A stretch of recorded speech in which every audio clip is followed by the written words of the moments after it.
New at 5:30, the Bakersfield sound evolved from a group of artists perfecting a West Coast version of country music. Buck Owens, Merle Haggard, Red Simpson, singer-songwriters delivering a raw, stripped-down, vibrant tone to their songs. They use the standard instruments, drums, piano, bass, and the guitar. Bakersfield was also home to a guitar maker, known in the industry as a luthier. Seemingly on the brink of a music revolution during the 1960s, he hit a few bumps in the road. This luthier's story begins with a block of wood and a dream. Tonight, the success, the struggles, the sounds of Semie Moseley.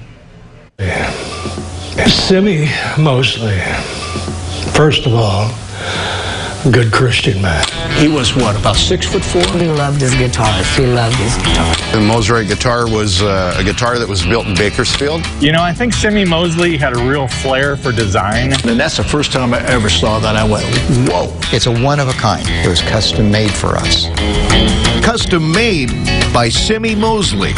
Growing up in Bakersfield, Semie and his brother Andy had an obsession with guitars. A prodigy in the early 50s, working for Rickenbacker Guitars in Los Angeles.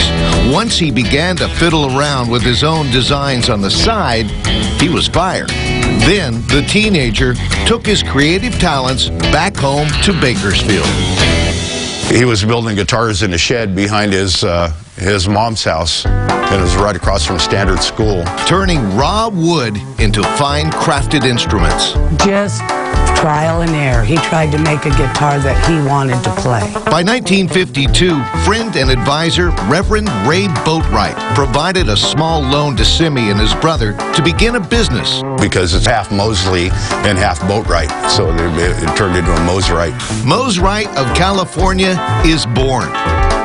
Boatwright introduced Semie Moseley to Joe Maphis, a country pickin' guitarist with a huge following on television. Joe Maphis was his hero.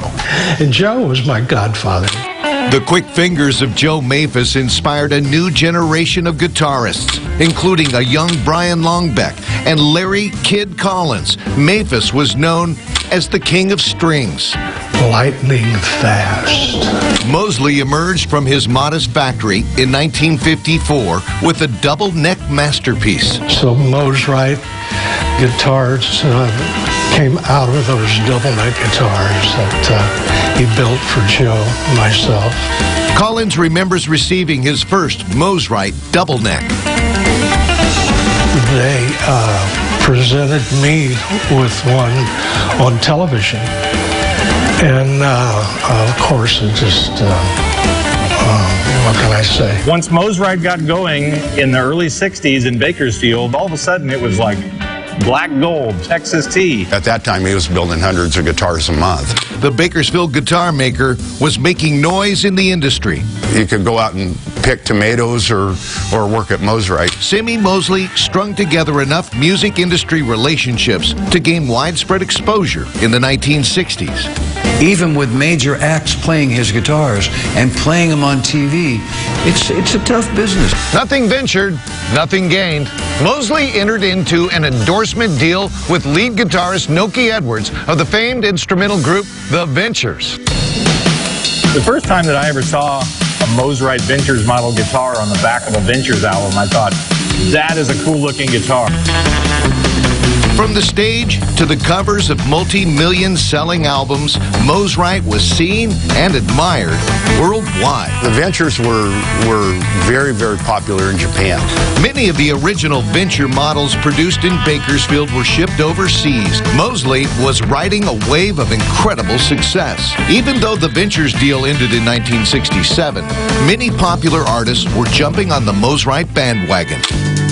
Glenn Campbell, the Ohio players Leroy Sugarfoot Bonner, psychedelic rockers Iron Butterfly, and John Entwistle of The Who, all strapped on Moswrights. The B-52's Ricky Wilson, Nirvana's Kurt Cobain, all played the Bakersfield instruments.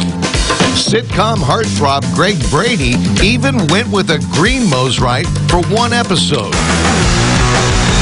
Johnny Ramone introduced Moswright to the punk rock scene, a relationship that lasted for more than 30 years. After you've used a Mosrite for so long, you don't really want to use anything else because they're so easy to play. Promoting his product came easy to Moseley. Getting his product to consumers proved more difficult. Moseley experienced failed distribution deals, questionable partnerships. Set in his ways, he refused to go in with Sears and Roebuck. The Mosrite business model hit a sour note. When you don't care about the money, when you just care about guitars, and there's not like a giant profit in every guitar. I love making those guitars. And he said, Brian, money doesn't mean anything to me. He was a musician and an artist. He wasn't the best of businessmen. His business deals maybe didn't make the best decisions on those. And he actually could have used some help in that area. There was no love for Semie Moseley on Valentine's Day, 1969. The company was in bankruptcy. From guitars to office supplies, Mosrite went on the auction block. Semie Moseley was trying to fire up his factory again, was looking for investors. He produced a pair of guitars specifically for the Buckaroos. And he built this and gave it to Buck and our guitar player, Don Rich. Buck said, I told Semie that we'd put it on Hee Haw. Don Rich used the guitar for a half season on Hee Haw, but it wasn't enough. Moseley had other plans to resurrect his business. Mosrite of California was going on the road. He left the streets of Bakersfield and moved out to Pumpkin Center in 1970. With new investors, Moseley briefly set up shop in Carson City, Nevada. And he was building guitars in Arizona, and he got in an automobile accident there. It kind of slowed him down. The car rolled over 5 times. My leg went out the window, and it was actually destroyed. So that looked like that ended our trip to Jonas Ridge, you know. But thank the Lord, he spared my leg. Jonas Ridge, North Carolina. A news story from 1983 documented Brian Longbeck's visit. Semie's guitars are it's like having a Volkswagen and a Rolls Royce. This is a Rolls Royce right here. He said, Brian, I want you to learn how to make these guitars. I said, okay. And you go around your head like so. 2 years later, the property, tools, wood, and guitars all went up in flames. 40 years making music, sharing his craft, building and losing a guitar manufacturing empire that began in Bakersfield. I saw Semie. I had come to Arkansas to see him. 1992. So I was there helping him out, making some guitars. And he said, Brian, I want to show you something. And he had it back in a room in the dark on a guitar stand. He says, Brian, come here. He says, I got something I want to give you.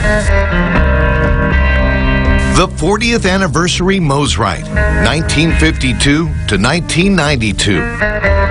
As I was in Japan with a friend of mine on tour, and I got the message, Semie had passed. A few weeks after Moseley was diagnosed with cancer, he left this world. From Nashville to Norway, Bakersfield to Japan, Semie Moseley will be remembered many ways.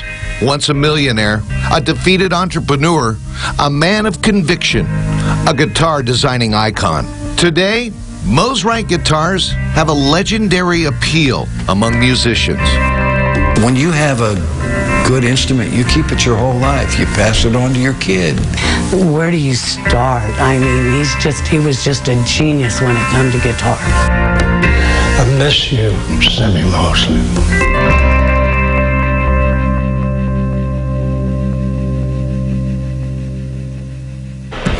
And a special thanks to our promotions coordinator, Steve Womack. He wrote and produced this story. He took the ball and he ran with it and he scored big. Look for more on the Mosrite guitar in an upcoming installment of Kern County In Depth in a couple of weeks. Incredible. I did not know about the Mosrite guitar. It's a well-kept secret. Yeah, and that incredible legacy. The untold story has now been told. Yeah, wow.